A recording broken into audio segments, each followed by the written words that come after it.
weather for soccer. Chris, there is Roman Celentano playing your position in between the pipes, and he has just been named the Big Ten Goalie of the Year, only a sophomore. He's had an outstanding season. What's been most impressive about him and this Hoosier back line is that they've given up 0 goals from the run of play, only 2 on restarts. His counterpart is Jamie Lowell, a true freshman from Brentwood, New Hampshire, and he is probably playing as confident as he has all season, coming off that penalty kick victory against Rutgers in the quarterfinal.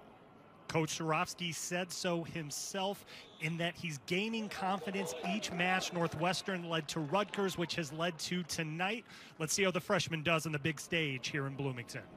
Brian Padilla for Maryland has the kickoff, and we are underway. Chris, some long shadows on the field right now as the sun sets to the west. And what's interesting about Armstrong Stadium, you were telling me in particular, it is oriented east-west.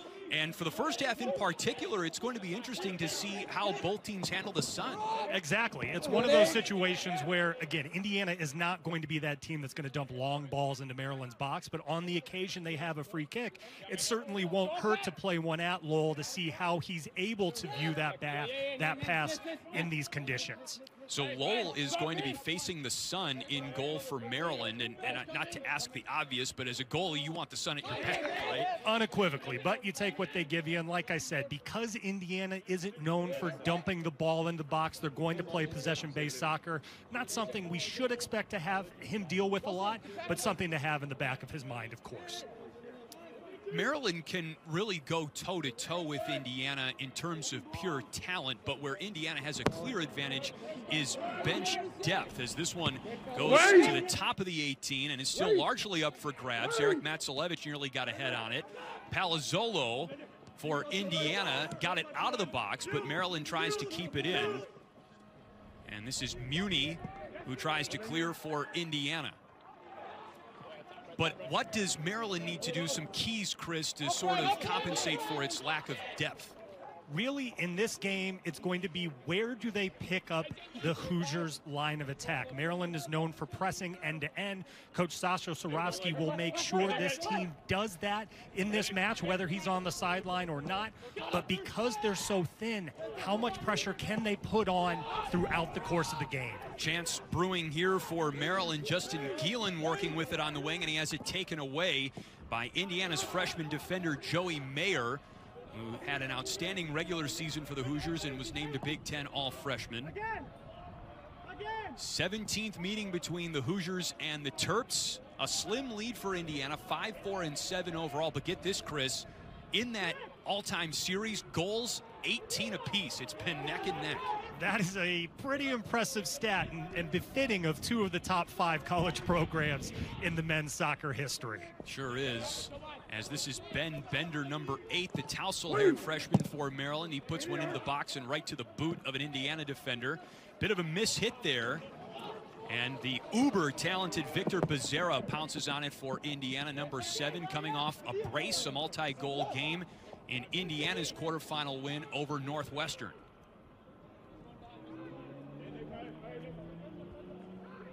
Maloon Gumbali. And Joe Schmidt, the midfielder, passes it back. Indiana 8-1 on the season, riding a 6-game win streak. They have allowed, believe it or not, 2 goals all year. Only regular season loss was to Northwestern up in Evanston near the start of the season. Indiana played Northwestern 3 times this year, twice in the regular season, and then most recently in the quarterfinal round. Becerra with the boot, looking for the wicked fast Herbert Endley, whose speed can really challenge opponents, Chris. And I think you see right there what Coach Todd Yeagley is looking from Offensive Player of the Year, Victor Becerra. Come deep, find the ball, not necessarily high on that defensive line of Maryland, get it turned and look to spray it such that he can unleash some of those pacey attacking Hoosier wingers.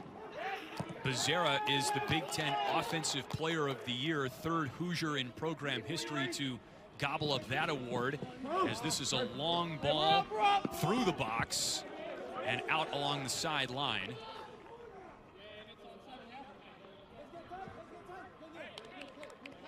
There's Becerra. also just a sophomore. He's from Chicago. A lot of youth on this Indiana team in particular. Assistant coach Kevin Robeson, recruiting coordinator, has been instrumental these last number of years in keeping that line of talent, whether it's from Chicago, St. Louis, some of these staples in the Midwest, that Indiana has always done a nice job of recruiting from, keeping that pipeline flowing. And Victor Becerra, as you said it, is just another example of one of those talents. Biggest returning piece for the Hoosiers from that now long ago 2019 season was probably Spencer Glass on the back line for Indiana. He regrettably fractured his tibia in an overtime win against number 11 Michigan. That was in the penultimate game of the season, the regular season for Indiana. So this is a Hoosiers back line that hasn't had a lot of time without Glass in the lineup, and perhaps Maryland will try and take advantage of, if nothing else, the new communication being passed around between Indiana's back line. And you see it right there. Brett Beebe sitting in for Spencer Glass, pressured as soon as he gets the ball. Look for Maryland to continue that. Again, they're not going to press Indiana every single time, maybe this high, but when they see an opportunity, they're going to put the Hoosiers under pressure and try to force turnovers. Beebe was tackled that time by Maryland's Malcolm Johnston.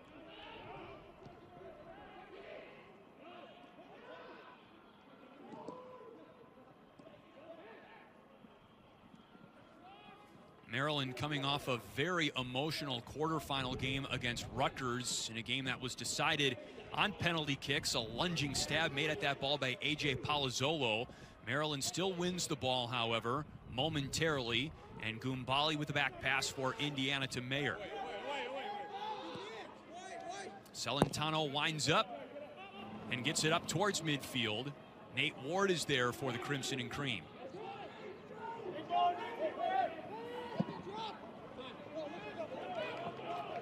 On the wing, this is Nick Sessick. And sent back in the direction of Jamie Lowell. Pressure comes, loose ball, Sessick's on it. Lowell better get back to his spot, and then a one-time drive is just missed by Ward right on top of the 18. Certainly not something you want if you're Lowell 6-7 minutes into the game. Did a good job controlling the ball. Just that extra touch there allows the Hoosiers to pressure him, making Sessick find Ward, who's unable to connect on that first-time shot. Good work there by the Hoosiers to press the Terrapins into an unforced error.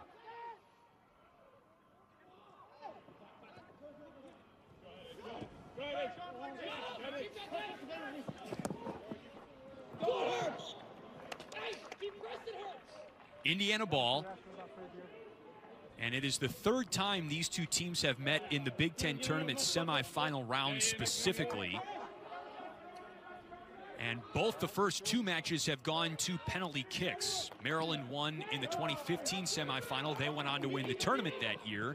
Indiana in 2018 knocked off Maryland on PKs in the semifinal and went on to win the Big Ten tournament that year. First of two straight Big Ten titles for the Hoosiers. They're trying to make it a three-peat this season. 3 straight Big Ten regular season titles and 3 straight Big Ten tournament titles. Not an easy task. Not too shabby as far as records are concerned, and you see that, however, contrasted with what Maryland was able to do those few years prior. It really just shows the strength of this rivalry that's truly increased since the introduction of the Terrapins as well as the Rutgers Scarlet Knights into the Big Ten Conference. Here's Endley for Indiana to Sessick, who's coming way up from his defensive position. Bender tries to lead the charge for Maryland. Lovely ball up in the direction of Gielan, but great recovery by Indiana's defender Daniel Muni. Gielan working with Nitzel along the sideline for Maryland. It squirts back and is taken away by Endley of Indiana.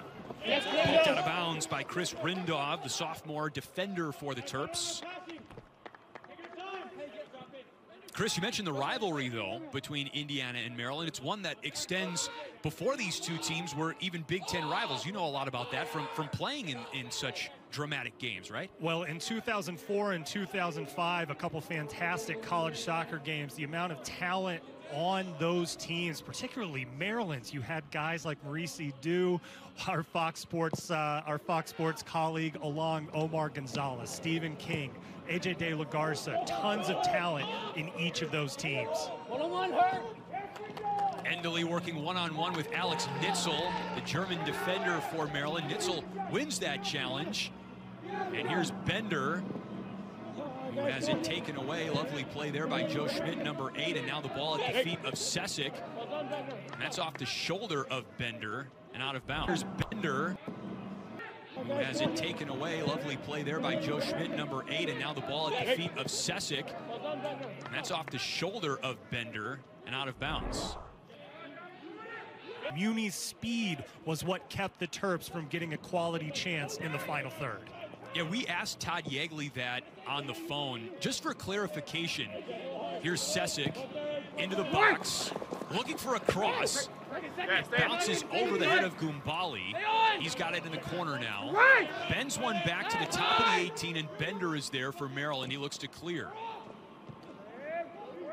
But we tried to clarify with Todd Yeagley, hey, you know, when you said just how athletic Daniel Muni is, did you mean just on this team or of all the players you coach? And he didn't back down. He's like, no, he's one of the most athletic guys I've ever seen on a soccer field. And he's been around a lot of super athletes. Given his career, 91 to 94, with guys like Brian Mazonoff, and then certainly who he's coached over the last 15, 17 years, that's quite a statement. But Muni certainly fits the bill, as we saw in that play there.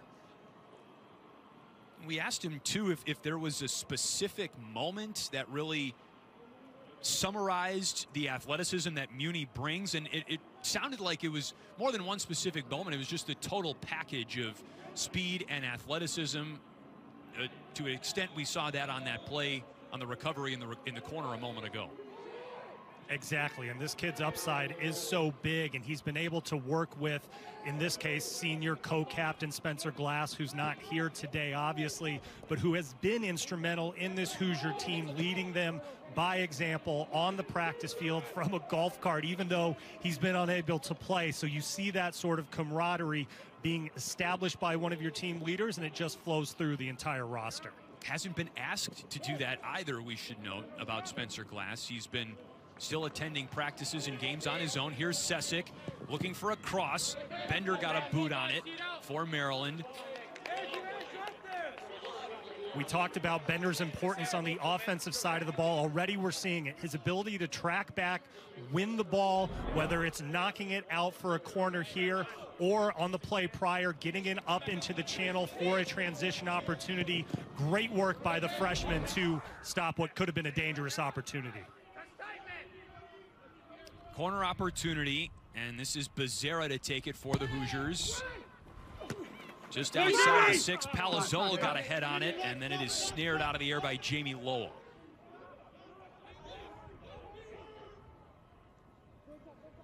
Just one shot so far through the first 12 minutes. Look at that record for Lowell, just 1-3-1. I don't know how much stock you put in goalie records, Chris, but I don't think that's quite indicative of how his play has improved over the course of the season. You said it. It's a combination of both his play and confidence improving, and I would argue more importantly for this Maryland team, the fact that they didn't have a stable back line those first 3 games. They played indoors, and since they established this back 4 of Nitzel, Rindolph, St. Martin, and Richardson, they've yet to lose. So whether it's Neumann, who's been in goal, or Lowell now, who's in goal, this whole team and whole defense has really solidified, which has obviously made the end product that much better for the Terrapins. Beautiful nutmeg there from Eric Matsalevich, one of the captains for Maryland, who is playing in just his 6th game this season. We talk long enough about anybody on Maryland's roster, and we'll probably bring up some aspect of their injury history. It has been a revolving door of a lineup for Sasho Sorovsky and his staff this year, but they have really gotten better continuously throughout the course of the season in spite of all that. Maryland started 0-3, and they are unbeaten in their last 6. They've gone 4-0-2 since that 0-3 start, and were able to work all the way up to the 4th seed in the Big Ten tournament seedings. Exactly, and it is. It's a testament to not just the coaching staff, but the way the guys bought into what Coach Sarofsky was preaching, saying, hey, as we get healthy, as we establish a stable back line, these victories and results will come. Here's Bender on a curl, and that one wide.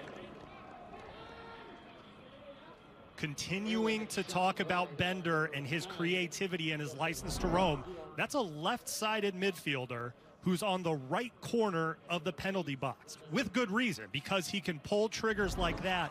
Though not unframe, he's clearly been extremely engaged in the first 15 minutes of play for Maryland so far. Really like what this kid's doing.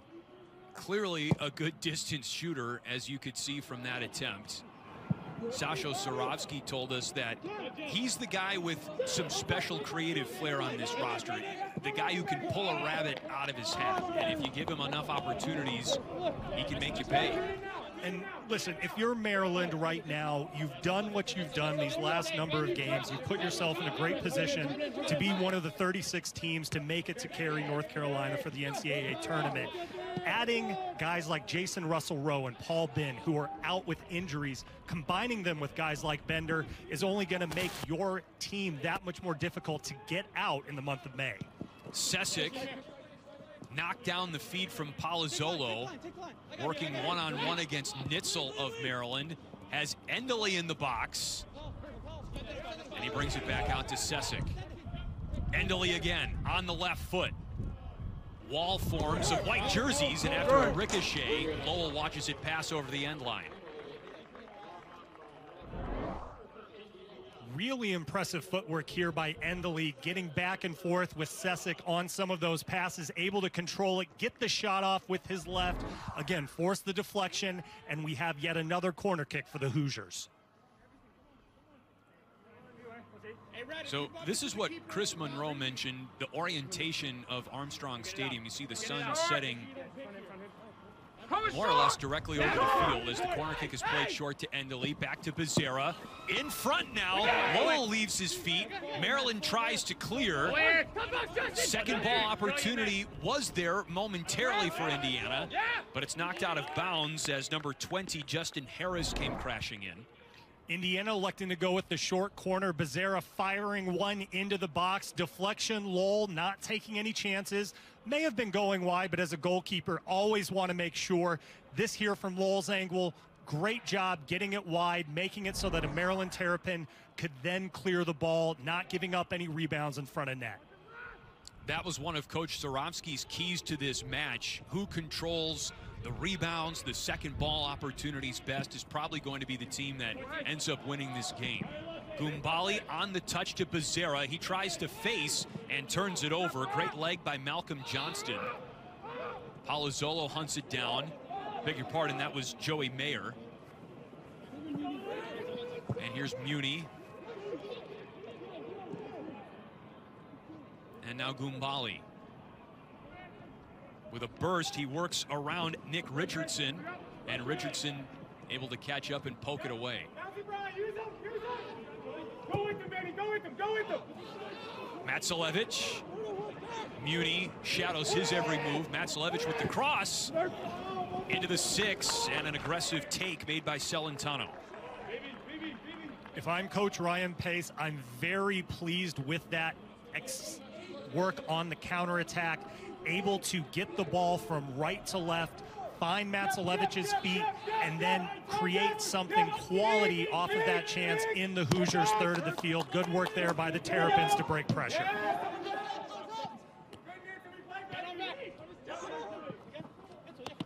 Off Endley. You mentioned this, Chris, but I think it's worth re-emphasizing. Maryland without Paul Bin, second team all Big Ten forward, who was something to watch up top. Started his career as a midfielder. They put him up in the forward position this season, and he really took off, became a persistent, consistent scoring threat for Maryland this year. And they're certainly missing his engine at the top. And we talk about the Terrapins, and when we do most often, it's usually about their two-way work on both sides of the ball. And Bin is no exception, because what he's been so good at for this team is pressing in situations like this, where you make the goalkeeper, you make the defender play a long ball when they're not ready. And so obviously the Maryland forwards are going to step up and do that in his absence. But Coach Sasho Sorovsky really loves what he's able to do on both sides of the ball. Here we go. Matsalevich gets it to Padilla. Padilla, fringe of the box, and that one was off the corner. And look at the force on that shot as it rebounds all the way out of bounds to the bench. Both sets of coaches talked about Padilla and how educated his left foot is and how he can strike from distance. Literally a terrible angle, and yet it almost goes in near post, upper 90. For anybody else, that might be a questionable shot decision. Great work there by Padilla to test the Hoosiers. And Padilla does not have a point this season and has only started now 5 of Maryland's 10 games, but he's got 8 shots on goal this season, 18 shots total. Ended up in the top 10 overall in the Big Ten in both shots per game and shots on goal per game. Exactly, and when you shoot from distance like he's been known to, your accuracy rate is going to be a little bit lower, of course. But the coaching staff still encourages him to do that for situations like that. Curling ball into the box from Gumbali, but it's Maryland able to quiet it down. Chris Rindhoff boots it out of there. And here's Justin Geelan, who had one of the most impressive goals we've seen the entire season in the Big Ten with his equalizer late in the second half against Rutgers. It's about a 30-yard strike, a curling ball, an absolutely fantastic goal. So keep an eye on number 9 in white. In terms of clutch, one of the goals of the season being down 1-0, 5-7 minutes to go, about on par with Indiana super sub Ryan Wittenbrink's 1-0 golden goal against Michigan earlier in the year as well. A must-win game for Maryland as this ball gets into the box. Palazzolo gets it to Endley, who swipes it away towards midfield.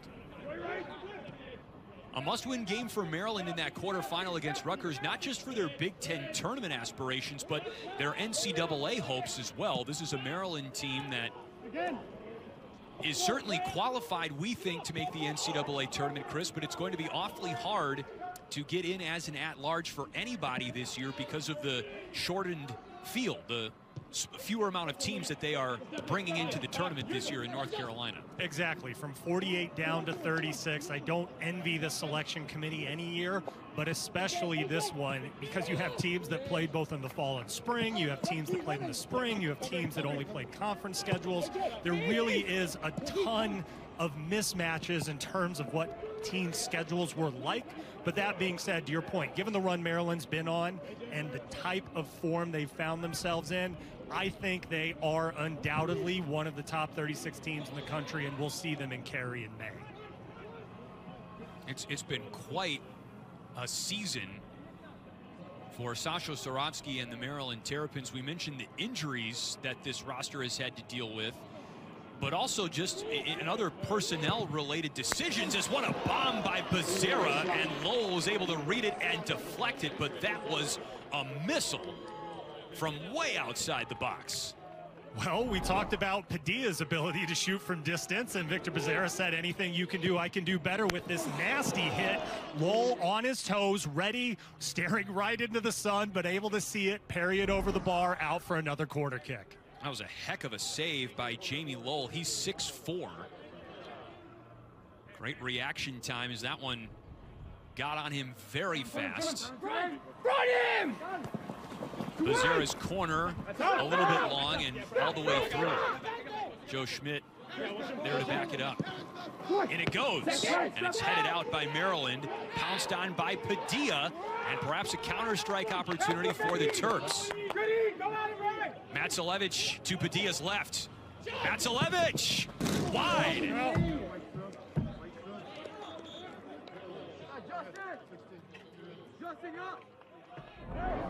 Well, Coach Sarofsky was confident he was able to get at the Hoosiers on the counterattack. Great work here by Padilla, driving at the two Hoosier defenders. Matsalevich with the 80-yard run, maybe a little gassed at the end of it, liked the idea, sneaking it near post, just unable to put it on frame for the guy that Coach Sasha Sarofsky calls Mr. Maryland, one of his tri-captains. Yeah, the heart and soul of this Maryland team.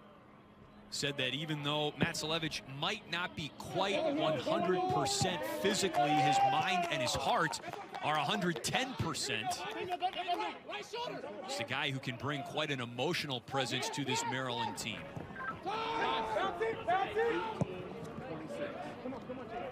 Maryland with numbers forward now as Richardson plays it down. Open it up, Chris. Back and square.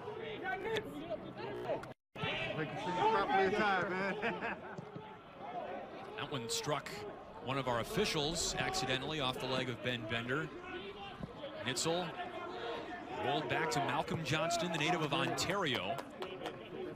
Here's Brett St. Martin, another one of the tri-captains for the Terps this year. St. Martin was not named a captain at the start of the year, but his play was so impressive this season that he was named a mid-season captain, joining Paul Bin and the aforementioned Eric Matsalevich.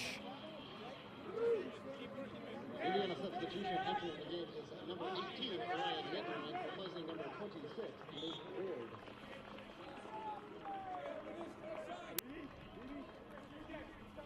Sounds like we are getting into our first wave of substitutions here, Chris.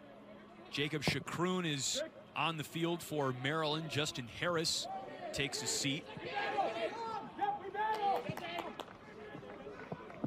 Also, Ryan Wittenbrink is into the game for the Hoosiers. He replaces Nate Ward. A tackle by Palazzolo, and Indiana hangs on to it. But you see right there, the margin for error is very small. Maryland getting confident in their press and when to go, shutting down Palazzolo there, who was able to win it back successfully. There's Wittenbrink on the ball, number 18 for Indiana, a gifted finisher, and he's on a bit of a hot streak right now. Had a goal in that quarterfinal win for Indiana against Northwestern. It was actually a pivotal goal because it came off a mistake by Northwestern's goalie, but at that moment, Indiana was up 1-0, and they had just avoided a major chance by Northwestern to tie the game, and instead, a few seconds literally later, Indiana was up 2-0 on the strength of that Wittenbrink goal. Tiny margin for error in this conference. Northwestern did a really nice job playing a defensive-minded 5-3-2 in that first half. Gave up the PK, did what they wanted to do, and unfortunately for the Wildcats and Coach Tim Lenahan were unable to see it into the half at the scoreline of 1-0. In what turned out to be Tim Lenahan's last game coaching the Northwestern Wildcats. We'll have more on Coach Lenahan and his impact on Big Ten soccer at halftime. But I'm certainly not trying to inflate Northwestern's performance, Chris, but it was a much closer game than a 3-0 score would indicate. As you said, just the tiniest of margins. Yeah, I don't think you're out of line in that description whatsoever, simply because they were able to do what they wanted to do in that first half. Chance for Maryland here. That's Matsalevich on the right side, and the flag goes up as Matsalevich took out Indiana's Joey Mayer, I think. Yes. Didn't look like anything uber aggressive or intentional. Touch got away from Matsalevich and then was able to get stuck in on Mayer. Just looks like catching his ankle instead of actually the ball themselves. Maybe actually stepping on the top of the boot. Nothing to see here in terms of foul play, so we'll keep it moving. Joey Mayer's older brother Jack was an outstanding player for the Hoosiers as well. Actually scored on a penalty kick in the 103rd minute of the 2019 Big Ten Tournament Championship against Maryland. Indiana won that game 1-0 in 2 overtimes. Just another very interesting and competitive chapter added to this rivalry that gets extended tonight in the Big Ten Semifinal 2021.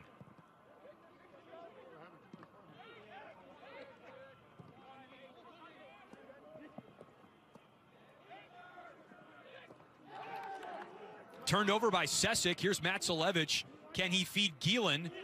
Gielan centers, and Sesic whisked in and was able to take the ball away, and then it's deflected off Gielan. The Terrapins continuing to grow in confidence. Bender's pressure, both sides of the ball, able to then eventually find Gielan, who again, speaking to that pressure concept, not letting the Hoosiers out easily, locking them in their defensive third, so they have a much more difficult exit as opposed to a clean long ball up the line. Ben Yeagley, number 20, on the field for the first time for Indiana. A.J. Palazzolo is out. And Herbert Endley takes a seat for Todd Yeagley as well. And Thomas Ward, the senior from Zionsville, Indiana, checks in. There's Ben Yeagley, who actually has gotten some spot starts under his belt, Chris, most recently in that quarterfinal game against Northwestern. Played really well. Exactly, and what Coach Todd Yeagley said about his son and about his player Ben Yeagley is that when he's doing the right things, you really don't notice him.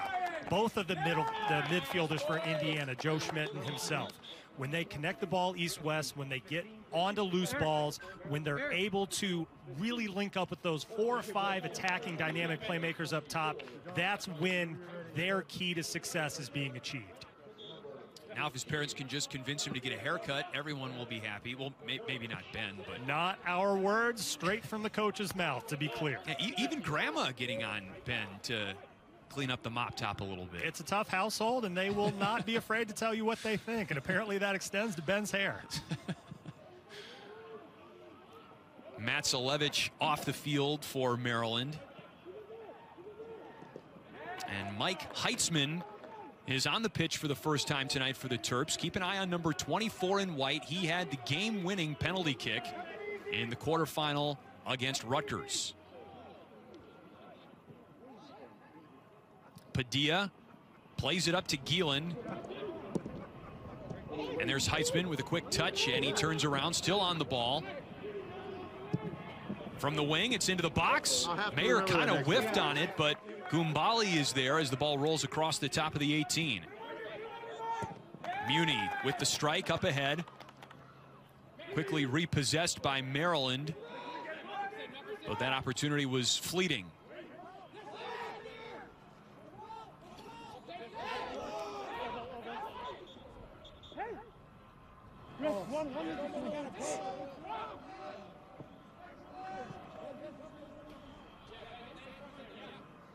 Throw in Indiana. This is Nick Sesic.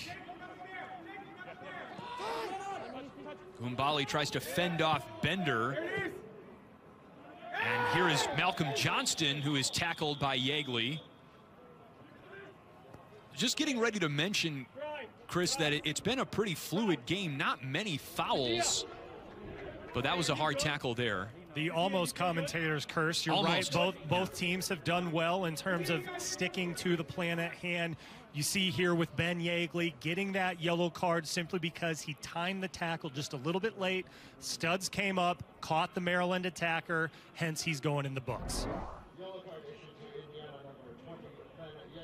Full stretch out there by Ben Yeagley, just didn't quite get the timing right. Studs up, didn't draw enough contact to warrant a red or anything of the sort, but enough of a strong challenge to then get him in the books with that yellow card.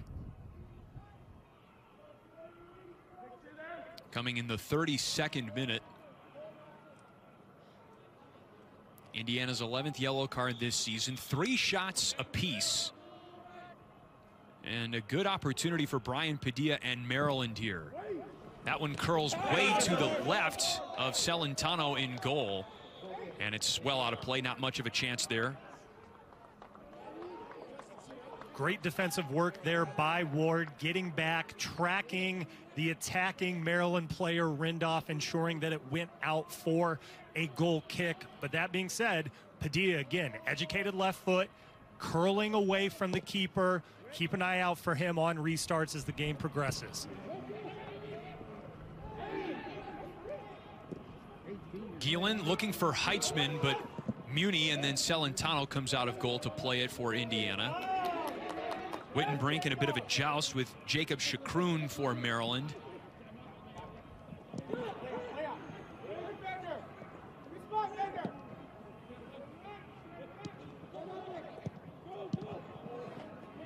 Lovely strike by St. Martin to disrupt that passing lane between Wittenbrink and Becerra of Indiana. Here's a long ball in the direction of Bender. Bender gets tripped up. You see him grab his clavicle there as the ball rolls out in front of Sesic. Not sure if Bender's 100% right now, Chris. No, but we're seeing from Maryland their ability to get at the Hoosiers in multiple ways, whether it's combination play in front of the back line, whether it's a crossed service from an outside back to a Bender running, or even balls into the channel from the outside back to the same side striker. Maryland doing a nice job in this last 10-15 minutes being creative in the way they move the ball up the pitch. Shadows not quite as pronounced as they were at the start of the game. Sun becoming less of an issue. That was Yeagley who fell for Indiana. Maryland still on the attack, but Heitzman is pressed up against the sideline. Ball still alive, and then a whistle.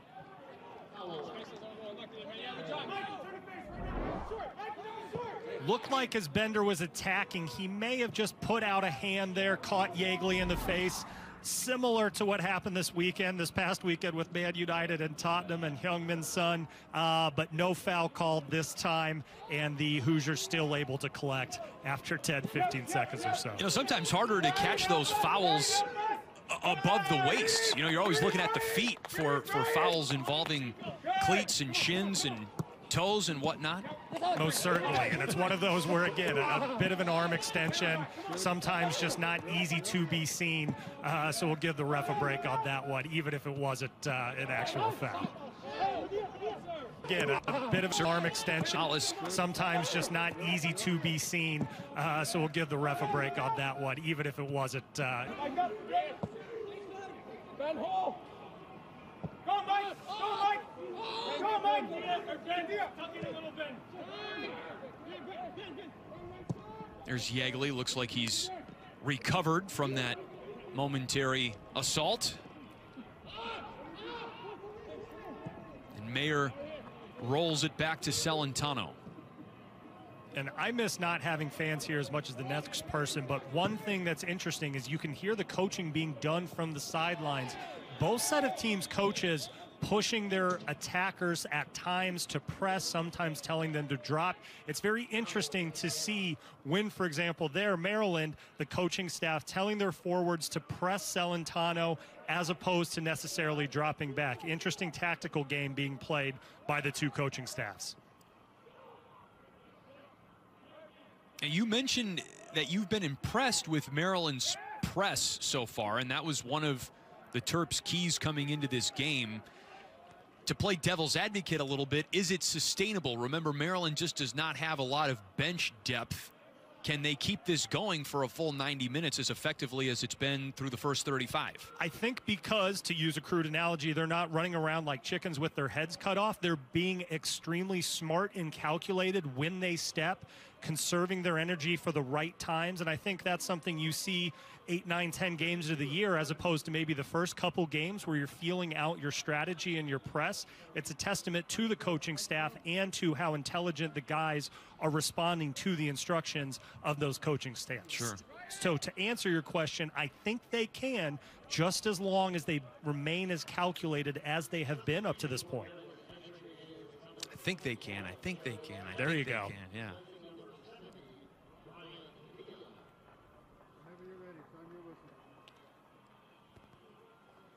More substitutions here in the waning moments of the first half. Joe Suchetsky, true freshman from New York, is on the field for Brian Padilla of Maryland.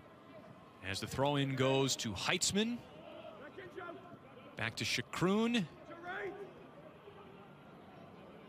And this is Richardson. Yeagley and Wittenbrink try to win the ball for Indiana. It's dumped back down towards the top of the box. And Alex Nitzel grabbing his hamstring, perhaps. Here's Gumbali the other way for Indiana. He's got some real estate. After a flick, a chance for the Hoosiers. War with the cross right to a Maryland defender. That was Nick Richardson.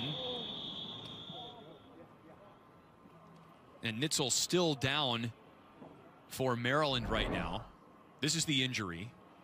And we talked about this Terrapin back line and how well they played together these last 6-7 games. Nitzel coming up lame there, looks like a hamstring, and then the Hoosiers still able to take advantage of that. Ward getting the ball, looking to play it back against the grain. Didn't have a Hoosier in there. Becerra was fading to the far post, still liked the idea, just unable to complete it in the final third.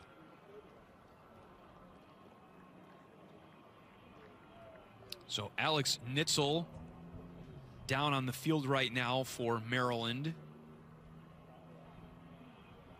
Just saw he's from Germany. He's gotten some experience in Bayern Munich's academy and has been a backline player at some really high levels overseas in Germany.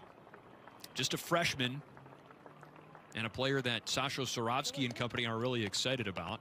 And when we spoke with Coach earlier in the week, he mentioned that number 2, Kento Abe, freshman from Japan, might be the one coming in the back line if, God forbid, an injury occurred. We'll see what the Terrapins decide to do here with 7.5 left in the first. And Nitzel, unfortunately for him, looking like he might be out at the very least the remainder of the game.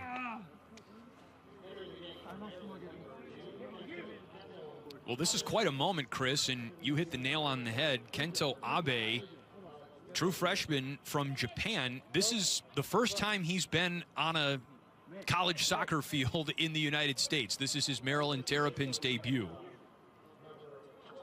Big opportunity for him, big moment for him. We'll see where he lines up. There might be a chance he shifts out to right back, and then we see a little bit reorientation of those flat 4 for the Maryland defenders. We'll see how it shapes up for him this last 7 minutes or so from a positioning standpoint. There was a high kick there for Maryland.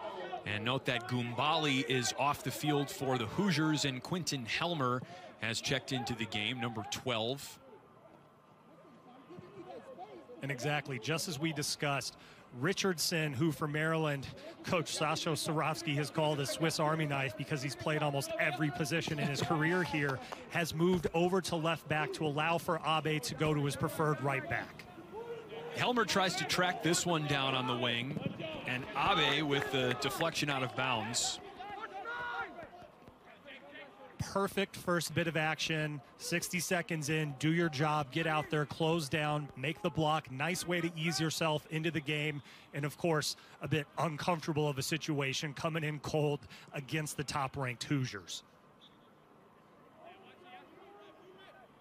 Todd Yeagley was very open with us. He said Indiana would be using its bench perhaps more than normal to really just try and wear down this Maryland team that is light on bodies. And so with benches on both teams deployed at this moment in the half, it would be something if we get a goal here after what's been a really tight first half. Chances have been really minimal, I think, for both teams. We'll see if the final 6 minutes bring any surprises. A typically cagey affair between these two teams. Yes, IU is a little bit healthier. Maryland certainly doesn't have the bodies, but still dangerous and playing extremely well due to their press on both sides of the ball. Gielan shoves his way through Joe Schmidt, but there's Mayer to try and win the ball for the Hoosiers.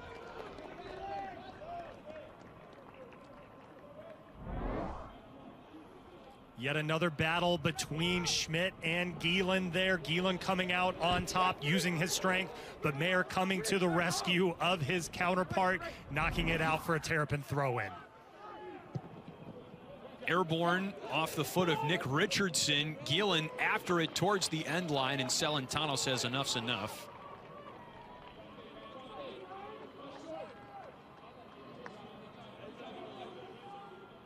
Roman Celentano, just the second Big Ten goalkeeper of the year in Indiana program history since they've been awarding that designation. We should clarify, Trey Muse back in 2018, the first Hoosier to win that postseason honor from the conference.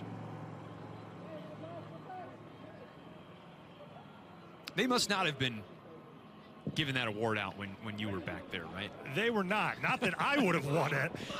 Heitzman in the box, looking for some help. In it goes, and it's knocked out by Indiana. You're very self-deprecating, but that 2005 season, man, you were on top of your game. 05 did okay. I will say, though, the 2 years prior when we were able to win the national title, Jay Nolly did a fantastic job and really anchored that back line that had a number of stalwarts. Certainly would have earned such an award. Abe with the cross, and he was looking for the head of Gielan. It just wasn't there. A return strike by Richardson was blocked very effectively by Wittenbrink, and Abe gets another throw-in for Maryland. Great first 3 minutes for Abe, getting into the attack now, adding value on both sides of the ball. That's right. We've called his name and haven't had to go out of our way to do so. Here's Bender. We'll call his name a bunch all night. What a crafty takeaway there by Joe Schmidt, the midfielder for Indiana. He tries to feed Becerra, who goes down. That's a foul. Feels like that's the first time we've said Becerra's name in a couple of minutes at least. Maryland's done a nice job of neutralizing him, especially the last 15, 20 minutes. He was able to get some of the action in the first 5 to 10. But again, here, the rest of the night, this is going to occur. Maryland is going to make sure that if he's around some of their bodies, they're going to feel it. Look at the hustle by Yeagley to try and keep this ball alive. On the cross, a header just high from Becerra. What a gorgeous feed from Yeagley, and Becerra put good contact on it. Terrific work by the Hoosiers. Ball getting into the channel. Yeagley getting into the attack here. Perfect ball in the head of Becerra. Tough header. Gonna wish maybe he did a little bit better to put it on frame, but a nice chance there for the Hoosiers with a few minutes left. We understand that the Godfather, Jerry Yeagley, gets pretty anxious watching the Hoosiers play as Becerra tries another shot in the box. That's a roller and a lunging save made by Jamie Lowell. And I think everyone's blood pressure may be going up a couple of ticks on these last few Indiana chances. Certainly. Interesting work there by Becerra, getting onto it. Not quite sure what the Maryland team was calling for, but at the very least wasn't able to really connect as firm of a shot as he would like. Lowell down, though, for the comfortable save. It's played back by Sesic, and Celentano lifts the ball over the midway line.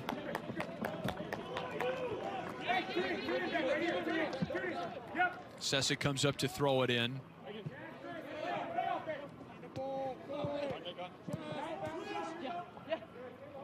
Wittenbrink, Nutmeg City, but it's eventually won by Nick Richardson.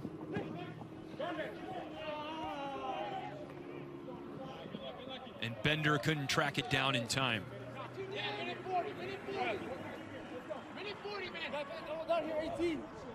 Inside of 2 minutes.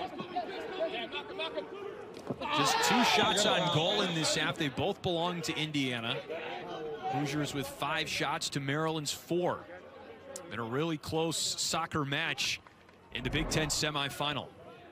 Looks like another collision there. Becerra definitely making more than a bit of a nudge onto the back of Johnson. Maryland with the free kick with a minute left.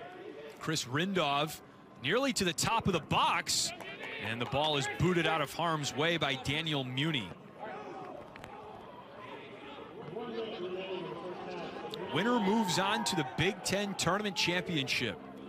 Indiana is trying to go for the three-peat, the double-double three-peat, winning the Big Ten regular season and tournament championships 3 consecutive years. Richardson with the throw-in. It's nearly there in the 6, and it's off Bender and out of play. Bender, every time he gets back to his feet, grabs his shoulder. That left arm just hanging a little bit funny. We know he's not 100%, but he's still leaving his all and making a big impact out there, whether it's that chance there, whether it's his dribbling in the center of the park, or even some of his distribution. Certainly one of the highlights for the Terps this first half. 10, 9, 8, 7. Mayer gets that to the chain link fence, and that pretty much eliminates any opportunities for Maryland to put more pressure on Celentano in goal. But Maryland had a chance late. off what I would call a longish throw by Maryland. Bender able to get the ball after that flicked on header, unable to put it on frame. But again, another good opportunity for the Terps, indicative of, like we said, a cagey half, both teams trying to feel each other out, both teams having possession in the other's half. We'll see what adjustments are going to be made at halftime to see which team can make the breakthrough in the second half. So a scoreless draw through 45 minutes. We were expecting a close affair, and that's exactly what we've gotten. Indiana and Maryland to the Big Ten semifinal, scoreless at the break. We'll return from Bloomington after these messages on the Big Ten Network. Terps and Hoosiers adding another chapter to this great soccer rivalry in the Big Ten tournament. Coming up on the Big Ten Network, The Big Show delivers highlights, in-depth analysis, and all the news from around the conference. It's a loaded spring season in the Big Ten. Be sure to stick around for The Big Show next on the Big Ten Network. All right, this is the second semifinal match of the day. The first, Chris, Michigan-Penn State, and Michigan got going early. How about Danny Blow-You? Blow-You with the great finish, the celebration by the guys, but it was only the first of many, with Mangione burying the PK for his second of the Nittany Lions. We move into the second half with Reedy going near post to make it 3-4 Penn State. And let's just say it, Butts is back, leading the attack, getting the ball wide to Kuhn, who then puts one on frame. There for the rebound is Liam Butts. He's back, monkey off his back. Penn State flying into the finals. Yeah, they really are, Chris. And with all due respect to Indiana and Maryland, I would not want to play Penn State if I'm anybody in the country right now. They are scorching hot. I think that is very respectful. I think they have done a phenomenal job. Their battle, their 2-2 battle with Maryland earlier at the end of March was indicative of just how good both teams are, and Penn State is really getting hot at the right time. And getting Butts back is huge. They got that two-pronged attack going with Butts and Blow-You, and gosh, that's a fearsome tandem at the front for Penn State with a lot of reinforcement behind them. But one of these teams certainly will make for a worthy opponent of Penn State in the Big Ten tournament final. Indiana and Maryland underway in the second half. Now under the lights at Armstrong Stadium in Bloomington. And Todd Yeagley said that even though, you know, the fan element is nowhere near what it would be in a normal Big Ten tournament at home for the Hoosiers, there's still something special about playing under the lights at this stadium and wearing Indiana colors. It absolutely is. And actually, even back to when I was there, we would play and do scrimmages at night under the lights just to get the juices flowing, just because it does make that little bit of a difference, not just when you're playing in the game, but even when you're preparing.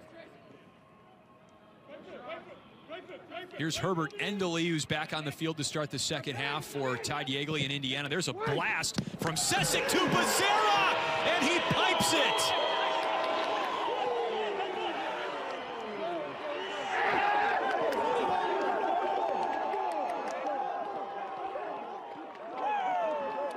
What a strike. Victor Becerra, the Big Ten Offensive Player of the Year, saying, "This is my house." 1 minute into the second half. Good work here by Endley, trying to free himself. The service into the box by Sesic is perfect. Becerra blasting it into the roof of the net. Nothing Lowell was able to do. Becerra, what was so nice about this was he was able to get across his man untouched. First time finish. Indiana up 1-0. Chris, is that why they call it the beautiful game? I mean, that was so. just... But between Endley's layoff, Yes. Sesic's ball, and then Bazooka Becerra finish, it all came up together sweetly for the Hoosiers. That was just a beautiful play by three Indiana players. And Indiana strikes in the first 90 seconds of the second half. How does that change the tenor of this game now? We'll find out in the next 5 minutes. It really does depend. Becerra going for more. Here's Malun Gumbali onto the wing, some space again for Sesic. And here's Whitbrink, nearly a 2-0 lead for Indiana. And Jamie Lowell just trying to calm everybody down right now. Hard to overstate how important of a save that was by Lowell. If this goes in, if it's 2-0, 2 minutes into the second half, completely different match. Lowell does a great job getting across, getting the right boot down to make that kick save. Whittenbrink can't believe it, as he thought he had another goal for the Hoosiers. Would have been Whittenbrink's third straight game with a goal for the Hoosiers. Here's the corner. Maryland still does not have a corner attempt in this game. That was Indiana's fourth. And the rebound is tracked down by Joe Schmidt. Indiana is buzzing right now.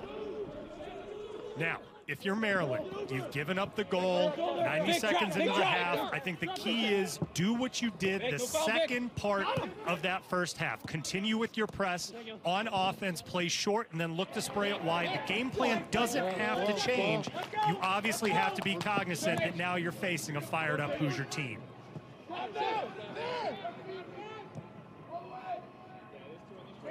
An electrifying start to the second half for Indiana. Mayer with the long ball. And here is Kento Abe, remember playing for the first time this season for Maryland. He's just a freshman. Came into the game because of an injury to Alex Nitzel. And here is Endley for Indiana in the box again. Becerra too much. Needed to ratchet it down a little bit there, Chris. Yet another positive opportunity for the Hoosiers. Sesic chasing down the long ball. The composure here by Endley, the perfect layoff, perfectly weighted. Becerra just leans back a little bit. He knows he had the opportunity for his brace. We'll see if that comes back to bite the Hoosiers here in the second half. Becerra is really already has earned a reputation for playing great in postseason games for Indiana. Already a brace in this Big Ten tournament, did it in the quarterfinal against Northwestern. But here's Richardson on the move and in the box for Maryland, trying to equalize, and the ball is cleared by Indiana. But remember, Becerra has got a postseason hat trick already on his ledger, Chris. Going back to his freshman year, he had a hat trick against Kentucky in the second round of the NCAA tournament. I mean, this guy has a chance to really, in some cases, rewrite the record books for Indiana by the time his career ends. As certainly as far as postseason goals are concerned, I think the question will be, does he stay around Indiana for all 4 years? That's a big question, as Bender with a bomb that was awfully close to on frame. Yeah, I couldn't honestly quite tell if it was an attempted shot or just a cross that went a bit awry. It made Celentano chase just a little bit. Either way, we know Bender likes to pull from distant, so that means Celentano and the entire Hoosier back line has to be ready. I think he was trying to see if Celentano was cheating and see if he could sneak it in the near post. I like the aggressiveness yet again from the freshman. Maryland still with plenty of big play ability on the field, and it is only a one-goal game, and we still have virtually 40 minutes left. Maryland has played from behind before in the Big Ten tournament. It was Rutgers who struck first in the quarterfinal round. So Maryland certainly no stranger to moments like this. Hard collision between Endley and Chris Rindov of Maryland, and we'll see who gets the foul as Endley is still sprawled out. It's Malcolm Johnston, beg your pardon, who gets the yellow card. Good work here by Becerra to win the first ball. Yeah, just looks like Rindov wound up going through Endley. Nothing malicious, but quality aggressive play, a little bit too much so, leading to that yellow. And that was Rindov who collided with Endley there. So I wonder why they gave Johnston the yellow card, unless he said something. But either way, Palazzolo on a through ball looking for Endley. Too much weight on it. I like the idea there by Palazzolo, because normally Maryland might expect the ball to go wide to Sessek's feet because Indiana is known for getting their wide back. And I like the idea there by Palazzolo because normally a little bit softer of a ball, and I think that could have been yet another opportunity for Indiana. To clarify, the yellow card was assigned to Rindhoff as it appeared on the tape. Eric Matsalevich is back on the field for Maryland, and he has it stripped. And here is Brett Beebe, who plays it wide for Sessek, who's really made things happen with his entry feeds. Gumbali tries to track that one down. Maryland wanted a handball, and they may have gotten it. Yes, a handball on Indiana. There's Rindhoff, the player who just picked up the yellow card.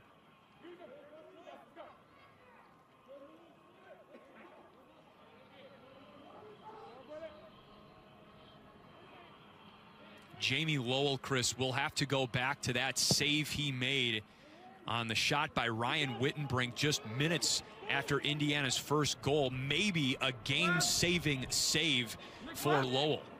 Well said, because two in quick succession might have been lights out for the Terps, but that save by the freshman, very important to the tenor of this game as it progresses. Maryland still very much alive. Padilla almost overran the ball, but Bender still on it, and he deflects it off Sessek, who's been on either end of the field tonight for Indiana, especially in this second half. He's having a great game. Absolutely. The first 10 minutes of the second half, bombing up and down the flanks, doing well to take the role of Spencer Glass in terms of that outside back, who's very much a two-way player. See what Maryland does here on this corner kick, looking for Gielan to get his head on it. Padilla, line drive, loose in the box, and Palazzolo sends that one skyward.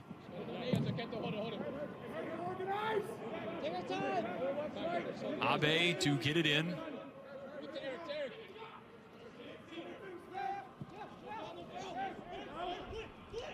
Matsalevich has it poked away. Becerra trapped, and Abe wins the ball for Maryland. Crafty play.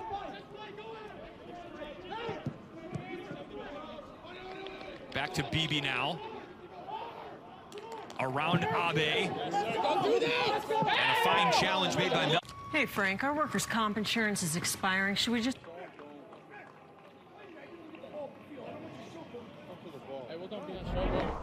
Yet another example of that Maryland press. They're judicious, they're smart about when it's time to go. Strong tackle there by Johnson on the first one. Leaning in, looking to get that second one, connecting with Beebe's ankle instead, so the Hoosiers are able to get out of a bit of trouble. But quality work there by the Terrapins to be smart about when to press. Down to Schmidt, here's Wittenbrink. He pulls it back, throws one in. Endley was open, but it was just a good defensive play made by Nick Richardson to make sure Endley could not get that ball cleanly in the box. Indiana finding opportunities in the wide channels, whether it's Sessek getting up the right flank, finding Wittenbrink a little bit higher in the left-hand channel, putting pressure on the Terrapins. We'll see how they respond these next few minutes to see if they can start to change the tide here in the second half. But on the Indiana corner, Becerra into the box, and it was deflected wide of goal. It almost looked like a Maryland player contacted the ball first. You're right. Tough to see between Mayer and the Maryland player. Might have just gotten Mayer's, actually, maybe his shoulder? Yeah. The back of his neck, either way, close to the left-hand post of Powell's. We'll see how Maryland is able to build out of the back on this one. Endley comes up to press Abe. You know Indiana knows that Abe is seeing the field for the first time. Endley tripped up by Brett St. Martin, and this is going to be a good free kick location for Indiana. Most certainly. My suspicion, about 28, 30 yards from goal, good angle.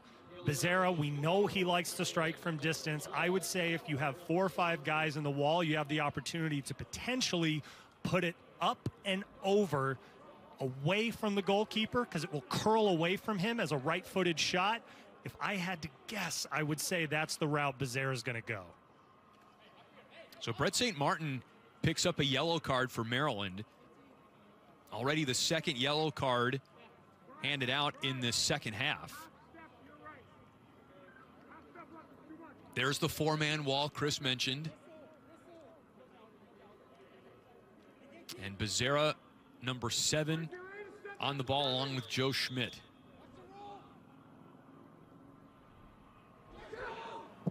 Becerra on the ground, and he scores!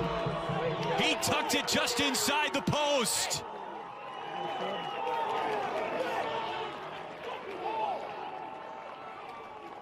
This guy is something else, Chris. Yet another bazooka from Becerra. What was so smart about the way this free kick was drawn up was that Schmidt made the touch to Becerra's right just short enough that it didn't allow the Maryland defenders to close him down. He gets in, he takes 2 steps, he blasts it to the point where Lowell could not reach it. He goes over and celebrates with Coach Yeagley, who arguably was the architect of that free kick play. Impossible for Lowell to stop. Maryland behind the 8 ball here, down 2 goals with 32 left to play. And it's become a second half takeover for Indiana now. Becerra pots his 10th goal of the season. He's now got 4 goals in the Big Ten tournament alone. Ended the regular season as the Big Ten's leader in goals and has only padded that lead in tournament play. This is why he's the Big Ten Offensive Player of the Year. That is an understatement, but you're seeing it. Not just with the goal-scoring ability. He's able to find pockets. He's able to get the ball in front of the Maryland defenders, connect, as well as obviously make things happen off the dribble. Really a special player. So we're going to see if he's going to be able to get that third, to get the hat trick here in the second half.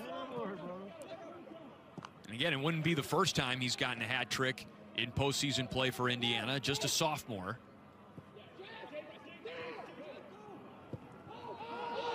Mayer plays it back to Celentano, and that one bends out to Beebe on the flank. So, again, have you noticed an adjustment by Indiana as Wittenbrink was offside? As far as just how they've played in the second half, I mean, now it looks like they're playing faster than Maryland or something like that. You said it. I think it's the speed in which the balls are moving, their passes, the crispness of their passes, but also their decision-making off the ball. You saw it in the first goal. Sesic coming to, helping Endley so he could then get that ball into the box. You saw it with the free kick, or the foul that led to the free kick that led to Becerra's goal. There's just a crispness and a sharpness that I think is more defined from this Hoosier team here in the first 13 minutes of the second. And still over a half hour of soccer for Maryland to climb back in this thing. Absolutely, and that being said, you have 2 guys right there who are lefties, Padilla and Bender. Both will and are willing to put it over the wall to test Celentano. Indiana hasn't given up a goal from the run of play. Only 2 from restarts, none off of free kicks. This is from about 30. That being said, down 2-0. I fully expect it to go on frame to test Celentano, see if there's a rebound, and see if they can get one back here quickly. Indiana has only conceded 2 goals all season. 2 goals in 9.5 games. It's Padilla with the left, and what a save by Celentano. It does lead to a Maryland corner, however, and the Terps are not going to wait around. Quickly put back in play. Padilla off the head and wide of goal. That was Rindov. Hard to overstate how fantastic of a save was this by Celentano. Full stretch, 5 feet off the ground, able to parry it such that it went out of play, and again, not giving up a rebound. Quality strike there by Padilla. We would expect nothing left given how educated his left foot is. Great work there by Celentano, keeping it scoreless. Celentano's first save of the match as Bender flicks it up ahead. Padilla on the run. Muni doing what he does best. A great recovery run for the Indiana defender, Daniel Muni, redshirt sophomore from, of all places, Maryland Heights, but Missouri. Still it works. We'll count it. I do love this Maryland response. Down 2, still going full bore. Great work. Padilla. And another snag by Celentano. That one was just over the head of Jacob Chacroun. We mentioned Jay Nolly earlier in the first half. Great Indiana goalkeeper who spearheaded those 03 and 04 national title winning teams. Coach Todd Yeagley was an assistant with those teams, and he says Celentano really reminds him of Nolly simply because he's big, he's communicative, and he always makes the save that he needs to make. He might go 30, 40, 60 minutes without having to be called into action, but there are no mental lapses, and he comes up big when you need a big save, and that's a wonderful quality to have in your starting goalkeeper. The call from Yeagley to drop a little bit, and there's Celentano again, and he issues a greeting to Justin Geelan. Good sportsmanship there. Celentano, big dude, listed at 6'3", 200 pounds.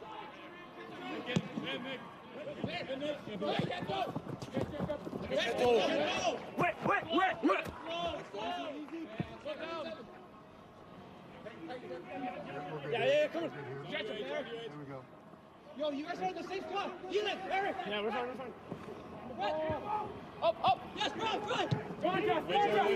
Yeah, here we go. You hearing anything in particular, Chris, on the chatter from the sideline?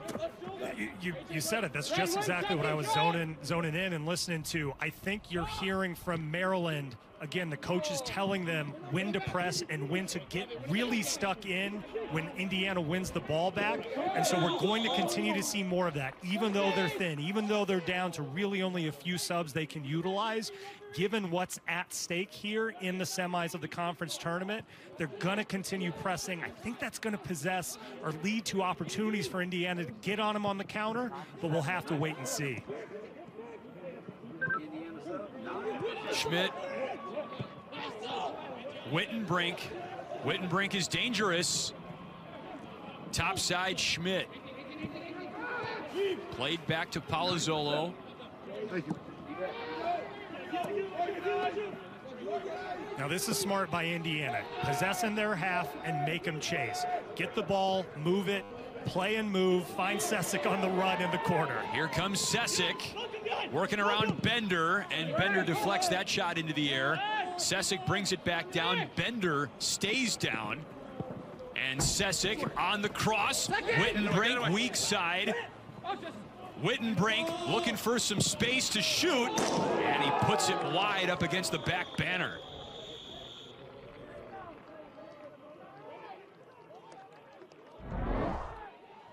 Great work there by Sesic to go for the far post after getting on the second ball there. Bender unfortunately down. We're going to have to see how injured he is.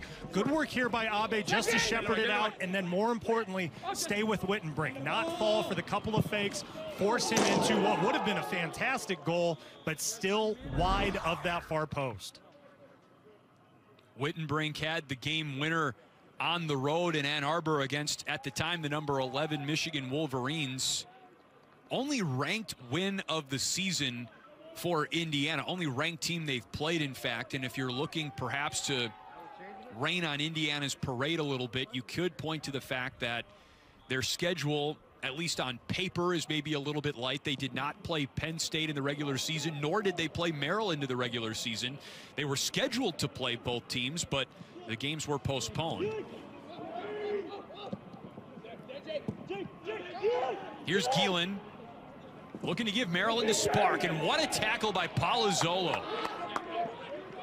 Wittenbrink off the chest of Abe.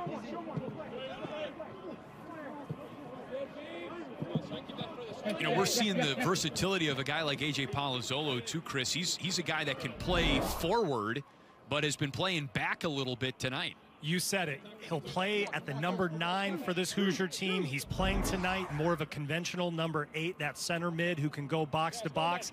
Even though you see him in the attacking half of the field in other games, tonight he's getting it done on the defensive side of the ball. And he heads that one back to Celentano. Left side, left side, left side, left side.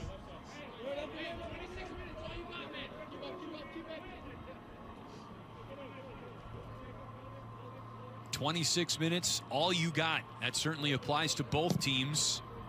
With Indiana up 2-0, taking command early in the second half after we played a scoreless 45 minutes in B-Town. Indiana doing a really good job of making their presence felt, making and putting their stamp on the game so far, but Maryland's not going anywhere given their ability to press and, more importantly, pull the trigger from distance. As we've seen this second half, we fully expect them to stay in this as the second half continues.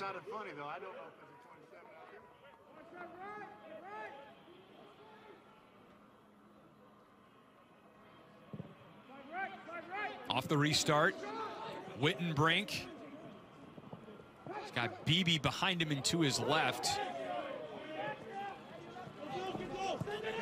Beebe now. Gielan pursues. Played wide over to Muni. He winds up. Right back to Wittenbrink. Really picking on Kento Abe, as that one's headed out of the 6 by Maryland. Schmidt with a momentary touch. Bender back on his feet. And on the bounce pass, Maryland tries to build. Johnston rolled along.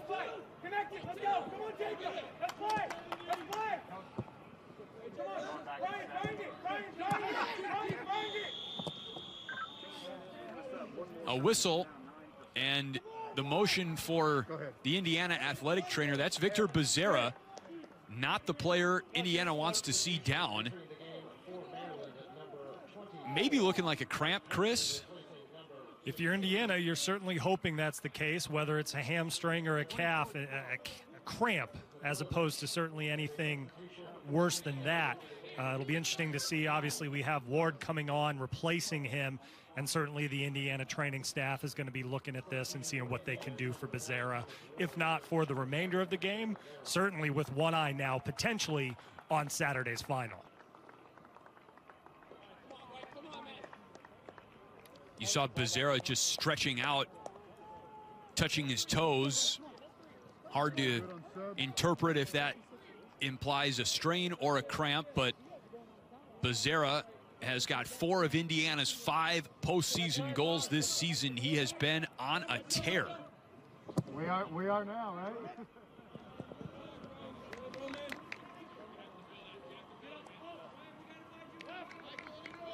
And frankly, Chris, if there's an opportunity for Maryland to flip the script now, it is now with Becerra out of this game. Certainly. And like we said, even though Indiana scored 2 goals, they've weathered the storm, Maryland has. And so if they're able to hold this at 2, given the amount of chances Indiana created in the first 20, given the character of this team and Coach Sasho Sorovsky's program's history, you certainly would think that they're going to keep fighting until the end and create chances through the guys up top. 12 goals in 9 games for Maryland coming in. That was 4th in the Big Ten in goals per game average. There's some offense in the tank for Maryland. Bender flicked up to Padilla. Padilla lets it rip. And another block save by Celentano.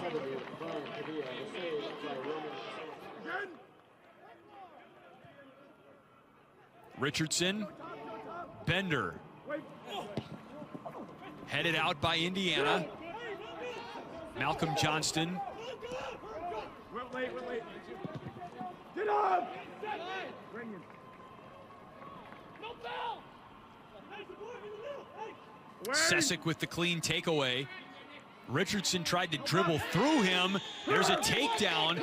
Indiana did not want a foul in this part of the field, but Sesic might be called for one, and he could get a card on this. A minute or so ago, one of Maryland's best bodies of work here in the second half. Up back through on a Padilla's favored left foot. What a wicked strike at a comfortable enough height for Celentano to get down and parry it wide again, so there's no bodies of work here in the second half. Sniff out, but we see here now Maryland in a dangerous spot in the left-hand channel for a free kick.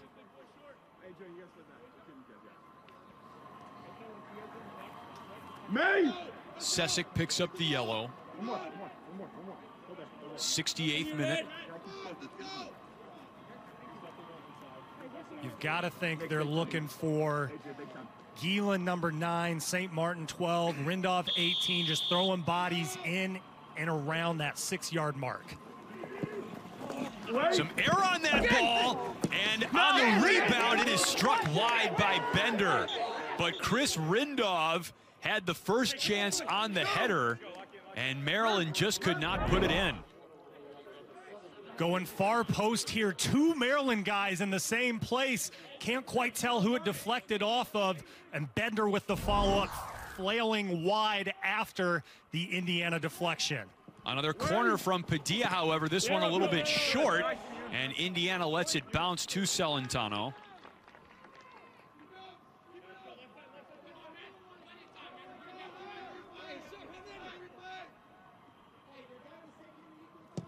After the punt, it's down to Thomas War. We got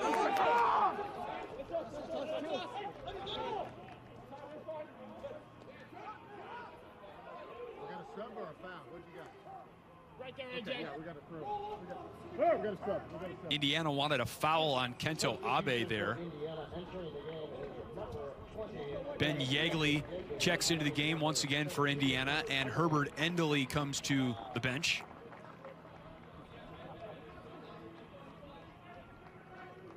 Long throw in by Beebe.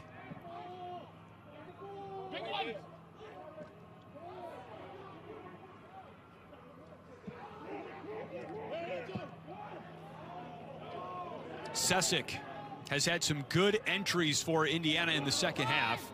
Gumbali couldn't get to that one. Johnston can't save it. It stays with Indiana. And it's almost unfair because Bender's the left-handed midfielder, but he's been so needed to get up and down the flanks. He hasn't been able to get back and cover Sesic when he bombs up the right-hand side. It's just so much to ask of this depleted Maryland team. You got to give them credit for how hard they're fighting and the amount of chances they're still being able to create. It's just not fair in terms of bodies for bodies and the depth that Indiana has compared to Maryland. Got to give them credit for how hard they're fighting. The amount of chances they're still being able to create. It's just not fair in terms of bodies for bodies and the depth that Indiana has compared to Maryland right now at this point. Maryland's got 20 minutes. And your credit for toughing it out right now. He's not feeling 100%, you can see, but still making an impact on this game. Letting adrenaline take over here in the Big Ten semifinal. Gumbali played back to him. War now.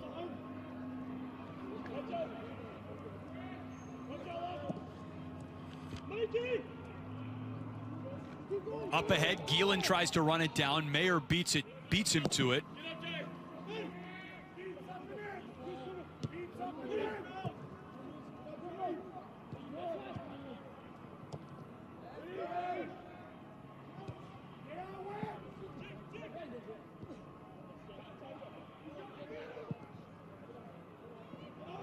Gumbali tracks this one down. And a gorgeous challenge by Nick Richardson, but out of bounds, Indiana ball.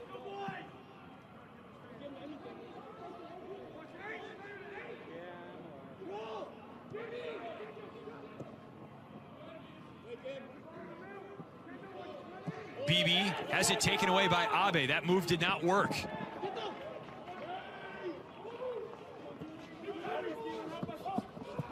Abe gives it up, but it's quickly returned downfield by Indiana. Get out!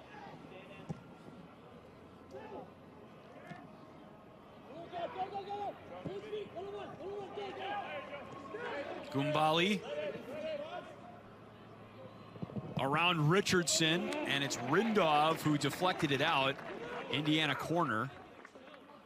Nice work here by Maryland holding on. We keep seeing in this first 30 minutes or so of the second half, all of these chances for Indiana are coming from east to west. When they get the ball in the center, Yeagley sprays it wide, getting to the end line, putting the ball across. Good work there by Maryland, living to fight another day here for yet another corner for the Hoosiers.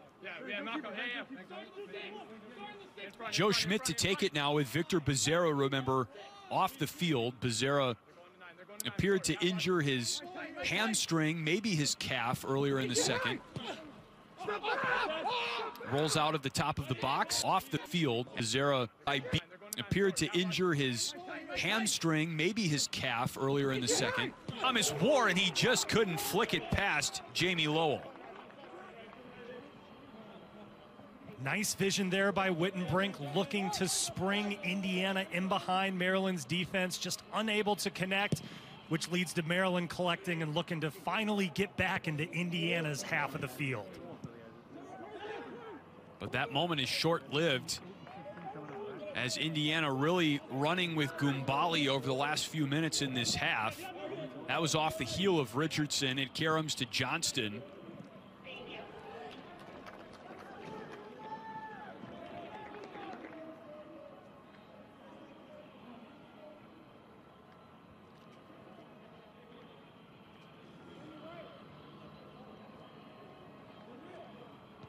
Malcolm, away, Chris. Away. Malcolm.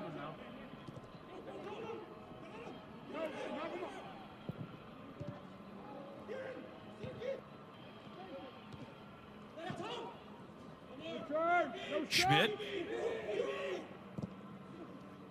played behind Gumbali. He's after it in the corner.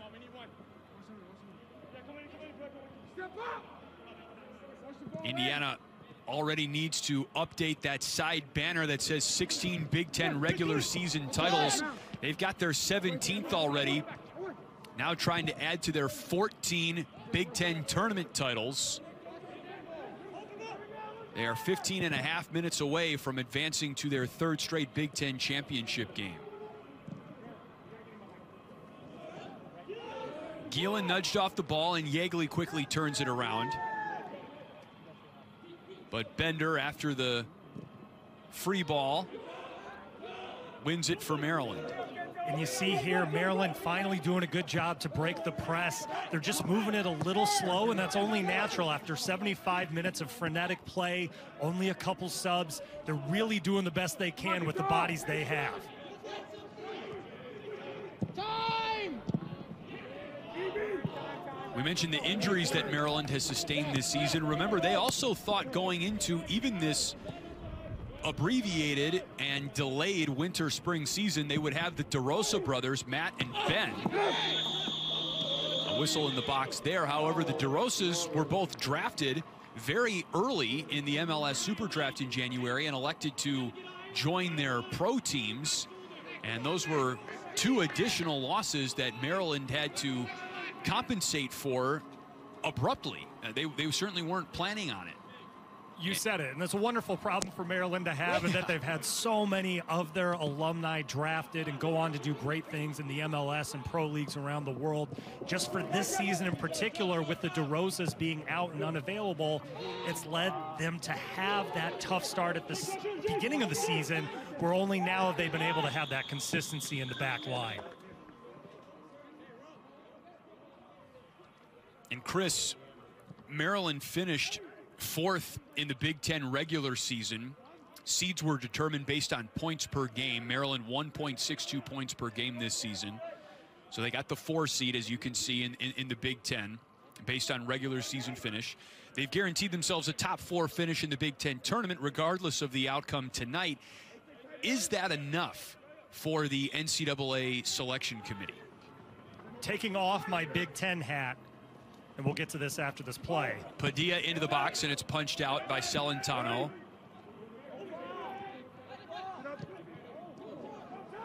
here is Thomas War leading the charge. Padilla slides, and War still fighting for it, and he comes up with it. War on a one-man mission deep into Maryland territory, and it's finally taken away from him.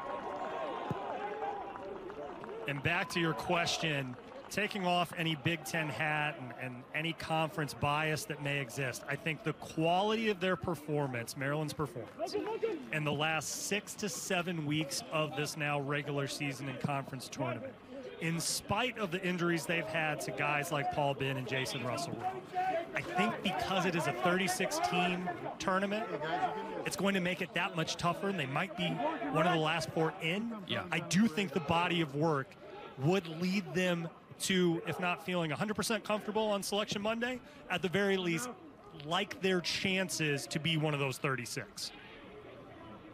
I think Penn State looks more and more like a lock, even if they don't win the automatic qualifier bid by winning the tournament. Penn State looks absolutely like an NCAA tournament team.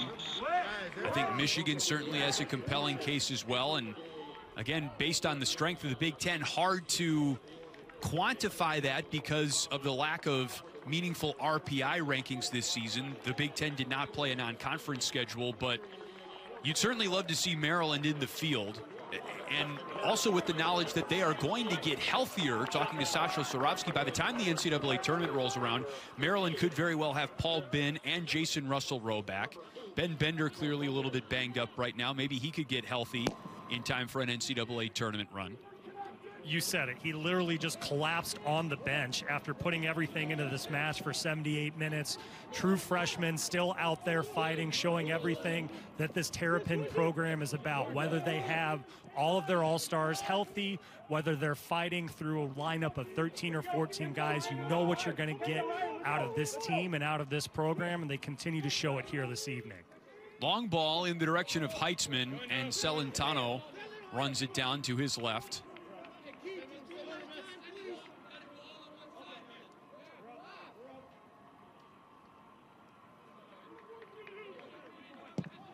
There is Victor Becerra, who was in the running for a hat trick and still is. He's got both of Indiana's goals tonight, but given the way that he was shaken up coming off the field earlier in the second half, would you be surprised if he came back in this point as long as the score stays what it is? I would. I think just keeping it 2-0, resting him for what should be a final on Saturday, I think that's the prudent decision. And as we take a look here, the second half, the 2 goals for Victor Becerra, the beautiful ball in by Sesek, the fantastic finish the first time on the 6th, the free kick here, beautifully drawn up by the Hoosiers coaching staff. Impossible for Lowell to stop, leading to that 2-0 scoreline we see right now. Goal kick here for Maryland. You saw that free kick skim off the inside part of the post, and as a soccer player, I mean, that's got to be when you know that the soccer gods are on your side, right? You're feeling it, especially. Feeling it. And as you said earlier in the first half, we saw Padilla's bomb from long range hit off the crossbar. You see Becerra's shot from about 25 or 30 skim just off of Lowell's fingertips. The margins are so small. We saw it in Indiana's game against Northwestern. We saw it in Maryland's game against Rutgers, where Gielan was able to finish and bring them back. 2-1-1 led to the PK shootout victory. When these teams meet, that margin for error is so tiny. And on a night like tonight, we saw Becerra able to get a couple of those on the score sheet, leading to this Indiana scoreline right now. And on the other side, if you're Jamie Lowell, you're probably thinking you're cursed when the ball goes in like that. But it can work in goalies' favors as well. You know, we certainly see plenty of ricochets off the post that go outside of the net. Of course. And what's nice is if you're just looking at it from a purely objective goalkeeper point of view, nothing he could do on the first one. Literally the second one goes off the post and in. And then he had the kick save right after goal number 1 that kept him in the game. So nothing more you can ask of him. And really this Maryland team in general fighting to the end, even still with 8 minutes to go. Yeah, the kick save that he had was really impressive, because you would certainly think it'd be easy to get rattled in a situation like Indiana put you in starting the second half, where they came out hot. And to still have the presence of mind to be on your game for the next chance for Indiana as that ball in the box is kicked out by Muni. Certainly a credit to Jamie Lowell, who looks to be the next piece in a long line of great Maryland goalkeeping. Exactly.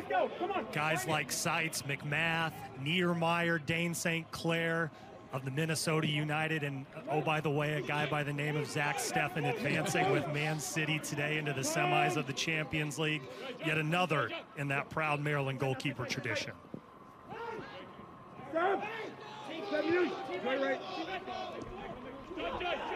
Brett St. Martin, top of the box. Heitzman turns around and got off a good shot, but Celentano was there waiting. Got to give Lowell a little bit more love for a save like this. Wittenbrink thought he had one or two this evening, and man, that kick save was so good, not just because of the athleticism required to make the save itself, but how quickly he got from the left post to the right. Really, if that goes in, 2-0, 60 seconds after the first goal, be talking a whole different game. But Maryland's still in it, 6.5 left. You know they're tired. You know their energy's depleted. They're going through subs. Bender's off because he's really given everything that he can. If you're Coach Sasho Sorovsky, if you're acting head coach Jake Pace, you've got to be pleased with what you've seen. And certainly, you know, heading into the selection show in the coming days, you really have to like Maryland's chances to advance to the NCAA tournament. Unbeaten in their last 6. After an 0-3 start, Sasho Sorovsky told us that he's always liked the quality of his team, even with all of the adversity they've had to face, as Gumbali is on a run right now and Rindov matched him step for step. But even after that 0-3 start, Sorovsky stood by his team, told us, hey, we're still good. And whether or not the team always believed him or they bought in at that moment, something clicked and turned the corner, and Maryland settled into its season and put together a nice run here to the Big Ten semifinal. You said it, and it's important to remember, too, those first 3 games, all indoors, in indoor facilities, narrow fields, no fans, which, of course, is the case up until now, but really a different style of soccer than what you're seeing on this open, expansive Yeagley Field pitch, as well as other outdoor facilities. Things to note and remember, although as we've discussed, it's so difficult and going to be so difficult for the selection committee, because instead of a situation where you're comparing green apples to red apples, you're looking at like apples and horses and just all sorts of things that don't align due to the type of schedules played by all these college teams. So I don't envy the situation they're in, but again, given the body of work Maryland's put together this year, certainly think they're more than entitled to one of those 36 slots. Yeah, we're not even staying in the plant kingdom there. We're going we're going animal, we're going to go fungi. Yeah. We're just going to throw all sorts of things out there.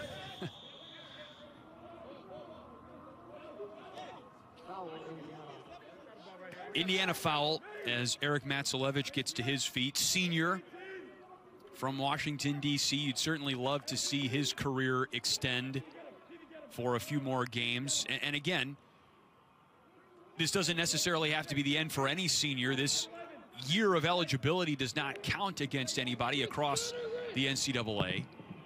As Padilla with a service, and Celentano way off his line, but he read that all the way. Made that play like an outfielder. I think what's so impressive about his play, not just in this game, but his match all season, Celentano, is how easy he makes plays like that look. It was a whipped-in ball by Padilla, different flight, curving, and he just went up there and grabbed it like it was nothing, as you said. And so he's been able to do that both with his exits on high balls and with his shot-stopping ability all season. So Indiana, part of a big reason that they've only given up 2 goals all season. And Todd Yeagley told us that Celentano is so self-motivated and so driven to improve that sometimes he doesn't go outside of himself and ask others for help. And you know, a coach is always going to be able to find one thing to improve upon. And for Celentano, the Indiana coaching staff just wants him to sometimes ask for help if he needs it and not feel that he has to do everything himself. And being a goalkeeper absolutely is an isolated position. You are out there on an island. If you do mess up, the whole world is going to see it, and you're going to know the end result of that might be a goal. And so you like that sort of being self-driven. You like that commitment to improvement. And yeah, everybody's going to be a little bit different. I think part of what makes a coaching staff great and unique is knowing what has to be done to get the best out of each player. Celentano on the edge of the 6. Talking things over with Muni right now. Heitzman was the Maryland Terrapin applying pressure.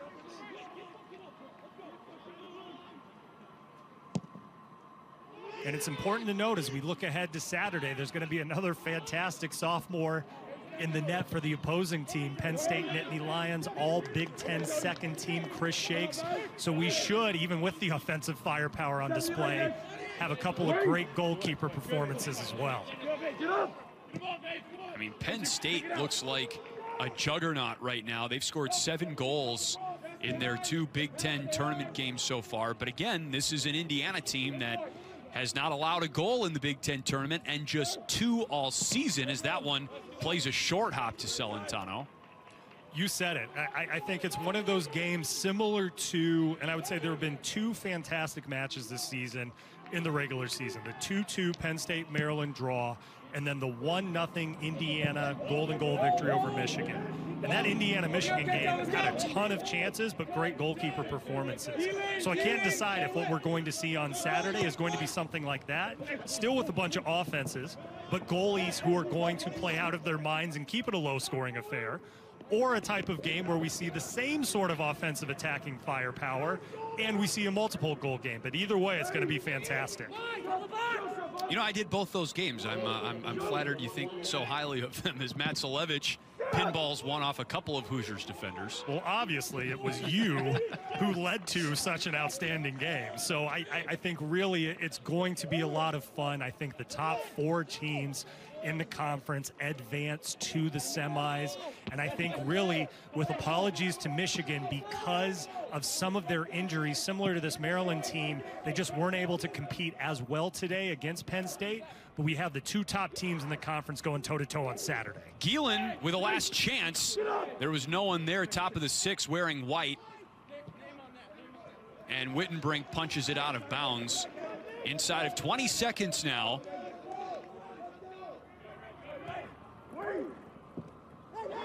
Mayer mishits, but Palazzolo clears the bench. And Indiana, on the strength of a 2-goal flurry early in the second half, tops Maryland, and the number 3 ranked Hoosiers, behind 2 goals by Victor Becerra, are through to the Big Ten championship game against the 2 seed Penn State. That's going to be a great match. Absolutely. Indiana, the well-deserved victor, especially on the heels of such a powerful second half performance. That first 15-20 minutes, not just the 2 goals, but the way they dictated the pace of the game, the way they were able to swing the ball from east to west, get their outside backs and wingers into the Maryland third of the field, really just proved to be too much for this depleted Terrapin side. But really a 2-way performance by the Hoosiers. We saw Becerra on the offensive end, and then Celentano protecting what some say is the hardest lead to defend, the 2-goal lead. Celentano was brilliant down the stretch in the second half. Certainly a couple big saves, doing what he needed to do, communicating and talking to his back line in front of him. Maryland continuing to press the entire 90 minutes, not just with their defensive press out of their defenders, but also their attacking press by their forwards. Matt Salevich right there, Mr. Maryland himself. Coach Sasho Sorovsky can be proud of this performance, especially with just their few subs made available to them. But Indiana is going to feel great heading into Saturday and that long-awaited matchup with the Nittany Lions. Those are your two players of the game right there, by the way, Chris. Becerra, and you saw him almost in an arm wrestling match with his goalie, Roman Celentano, a moment ago. Chances were pretty even in this game, 11 shots apiece for Maryland and Indiana. 5 shots on goal for Indiana to Maryland's 3. But now the bracket is all but finalized. Again, the Big Ten Men's Soccer Tournament bracket brought to you by Discover. Indiana versus Penn State. Will it be offense or defense that wins the day in that one? Well, we're going to say both, simply because both teams are so talented on each side of the ball, whether it's Hackenberg leading that Nittany Lion defense, or on Indiana's side, it's Becerra doing his thing as the offensive